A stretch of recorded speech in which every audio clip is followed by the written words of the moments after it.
Madhya Pradesh DElEd वाले सभी students का जो अगला सेट पेपर है वह सेट पेपर भी आ चुका है। माय डियर फ्रेंड्स, ये जो सेट बता रहा हूँ सेट बी है और ऐसे प्रश्न इस सेट में मैं बताऊंगा जो कि आपकी एग्ज़ाम की दृष्टि से मोस्ट इम्पोर्टेंट हैं। इसलिए आप इन क्वेश्चन पेपर को ध्यान से देखें और अच्छे से याद करें। हालांकि मेरे द्वारा जो प्रश्न बताए जाते हैं और आप जानते हैं कि मैं जो सेट बताता हूँ उनमें से ही प्रश्न बनते हैं, तो इसलिए आप पूरा पेपर ध्यान से देखेंगे। और एक और बात मैं बताना चाहूँगा कि इस वीडियो के द्वारा मैं आपको 2 नंबर, 3 नंबर और 4 नंबर में जो प्रश्न आएंगे वो प्रश्न यहाँ पर सॉल्व करके बताऊंगा। हालांकि ऑब्जेक्टिव टाइप जो क्वेश्चन थे वो मैं आपको पहले वाले वीडियो में बता चुका हूँ, ठीक है। तो बिल्कुल अब आपको 2, 3, 4 नंबर वाले क्वेश्चन भी सॉल्व करना है और याद आपको करना है। क्वेश्चन आप देखिएगा, आपकी स्क्रीन के सामने आ चुका है। जैसा कि प्रश्न है आपका, प्रादेशिक भाषा किसे कहते हैं, संवाद, वार्तालाप। तो 4th से लेके तो 10 तक के आंसर ध्यान से देखना है और आपको क्या कर लेना है, याद कर लेना है। आंसर देखिएगा माय डियर फ्रेंड्स, जैसा कि आपका 4था क्वेश्चन क्या था कि प्रादेशिक भाषा किसे कहते हैं। तो लिखना क्या है आपको इसमें, वह भाषा जो किसी विशेष प्रदेश या क्षेत्र में बोली जाती है, वह भाषा जो किसी विशेष क्षेत्र या प्रदेश में बोली जाती है और वहाँ के जनजीवन का मुख्य आधार होती है, उसे प्रादेशिक भाषा कहते हैं, ठीक है। तो ये प्रादेशिक भाषा में लिख कर आना है। ये 2 नंबर का आपका प्रश्न होगा और आप इसका स्क्रीनशॉट यहाँ से ले लीजिएगा। 5वां क्वेश्चन था आपका कि संवाद या वार्तालाप से क्या आशय है। तो लिखना क्या है आपको, 2 या 2 से अधिक व्यक्तियों के बीच होने वाले विचारों और भावों के आदान प्रदान को संवाद या वार्तालाप कहते हैं। यह मौखिक संप्रेषण का एक प्रभावी माध्यम है। किसका है, ये मौखिक संप्रेषण का एक प्रभावी माध्यम होता है संवाद या वार्तालाप, ठीक है। इतना आप यहाँ पर करेक्ट कर दीजिएगा। 6वां क्वेश्चन देख लीजिएगा। मेरे सभी प्यारे भैया बहनों के लिए ही प्रयास और मेहनत मैं कर रहा हूँ। अगर आपको मेरा प्रयास और ये मेहनत अच्छी लगती है तो आप इस वीडियो को लाइक ज़रूर करिएगा। वाचन मुद्रा से क्या आप समझते हैं। तो लिखना है वाचन यानी कि पढ़ते, है ना, वाचन करते समय शरीर की स्थिति, बैठने या खड़े होने का ढंग और चेहरे के हाव भाव को वाचन मुद्रा कहा जाता है। सही वाचन मुद्रा पढ़ने की एकाग्रता और प्रभाव को बढ़ाती है, ठीक है। तो ये आप यहाँ पर करेक्ट करेंगे, इसका स्क्रीनशॉट ले लीजिएगा। अगला क्वेश्चन देख लीजिएगा, 7वां क्वेश्चन, गद्य शिक्षण के कोई 2 उद्देश्य लिखिए। तो गद्य शिक्षण के जो उद्देश्य हैं, विद्यार्थियों के शब्द भंडार में वृद्धि करना, और दूसरा पॉइंट हो जाएगा छात्रों में अर्थ ग्रहण करने और तार्किक रूप से सोचने की क्षमता विकसित करना। तो ये आपको क्या लिखना है, गद्य शिक्षण के कोई 2 उद्देश्य लिखकर आपको आना रहेगा। अगला देख लो, उच्च प्राथमिक स्तर पर व्याकरण शिक्षण के सामान्य उद्देश्य बताइए। देखिएगा, उच्च प्राथमिक स्तर पर व्याकरण शिक्षण के जो सामान्य उद्देश्य हैं लिखना है। इसका मुख्य उद्देश्य छात्रों को भाषा के शुद्ध रूप बोलने, लिखने और पढ़ने का ज्ञान कराना है, ताकि वे भाषा के नियमों को समझकर उसका सही प्रयोग कर सके। तो इतना आप यहाँ पर करेक्ट करिएगा। अब बढ़ेंगे अगले क्वेश्चन की ओर। माय डियर फ्रेंड्स, क्या जो प्रयास और मेहनत मैं आपको कर रहा हूँ तो क्या आपको ये वाकई ही अच्छा लग रहा है।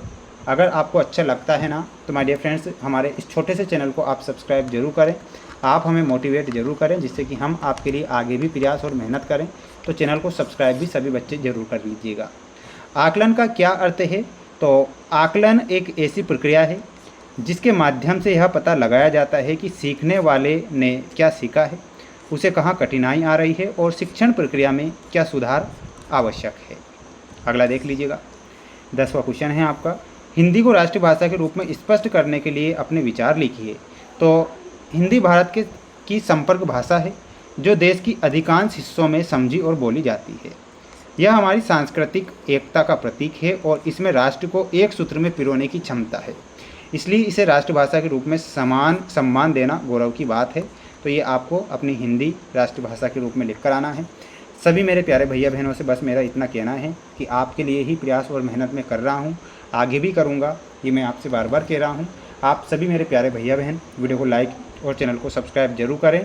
और बिल्कुल आप डीएलएड कर रहे हैं तो बिल्कुल आप टीचर बनेंगे प्राइमरी स्कूल के, तो इतना विश्वास है और ईश्वर से प्रार्थना भी मैं आपके लिए करता हूँ। अब देखिएगा 11 और 13 के आंसर।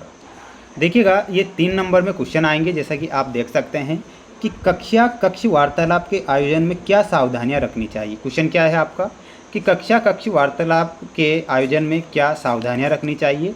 तो इसमें आप आंसर के रूप में क्या लिखेंगे, 3 नंबर का क्वेश्चन आएगा। कक्ष में देखिएगा, विषय का चयन विषय छात्रों के मानसिक स्तर और रुचि के अनुकूल होना चाहिए। दूसरा पॉइंट लिखना है, समान अवसर में कि शिक्षक को यह सुनिश्चित करना चाहिए कि कक्षा के सभी छात्रों को बोलने का समान अवसर मिले। ठीक है, अगला पॉइंट लिखना है, स्क्रीनशॉट लेते चलना। जैसे कि अनुशासन है अगला पॉइंट, शिक्षक की भूमिका है और भाषा की शुद्धता है। तो आप है ना इसका एक स्क्रीनशॉट ले लीजिएगा और कल आप परीक्षा में अच्छे नंबर लेकर आएंगे अगर आप पढ़कर जाते हैं तो। ठीक है, हिंदी भाषा के अंतर्गत भाषाई कौशलों का परिचय दीजिए। तो हिंदी भाषा के अंतर्गत भाषाई कौशलों का जो परिचय है वो इस प्रकार होगा: श्रवण कौशल, मौखिक अभिव्यक्ति कौशल, पठन कौशल, लेखन कौशल।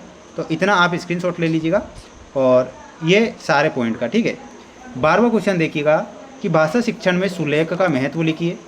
तो इसमें लिखना है स्पष्टता। सुलेख से लिखावट सुंदर और सुपाठ्य बनती है जिससे पाठक को समझने में आसानी होती है। एक होता है एकाग्रता।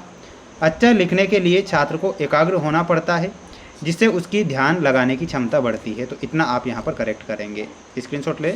अगला पॉइंट आपको लिखना है, एक होता है आत्मविश्वास और एक होता है शुद्धता। जिस छात्र की लिखावट अच्छी होती है उसका आत्मविश्वास बढ़ता है और परीक्षा में अच्छे अंक प्राप्त होते हैं।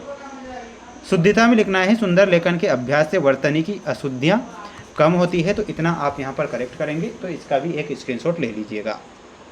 अगला क्वेश्चन है आपका, ये बिल्कुल मोस्ट क्वेश्चन है ना।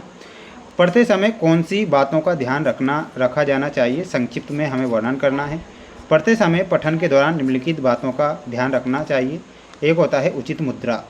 पढ़ते समय रीढ़ की हड्डी सीधी होनी चाहिए और पुस्तक आँखों से लगभग 12 इंच की दूरी पर हो। पहला पॉइंट ये लिखना है, स्क्रीनशॉट लेते चलना। एक होता है शुद्धि उच्चारण। शुद्धि उच्चारण में लिखना है प्रत्येक शब्द का उच्चारण स्पष्ट और मानक होना चाहिए।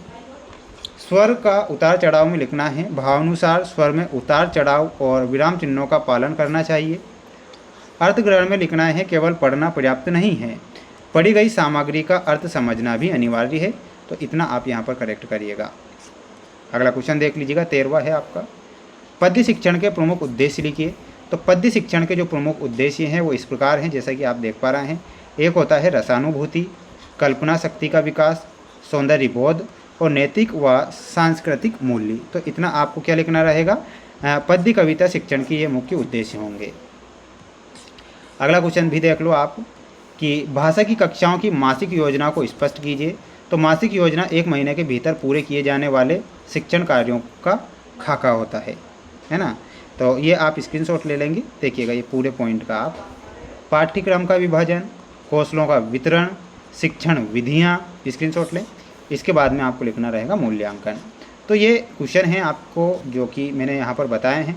अब जो अगला क्वेश्चन आप देख पा रहे हैं आपकी स्क्रीन के सामने, आप इनके भी आंसर देखेंगे और आप याद करेंगे।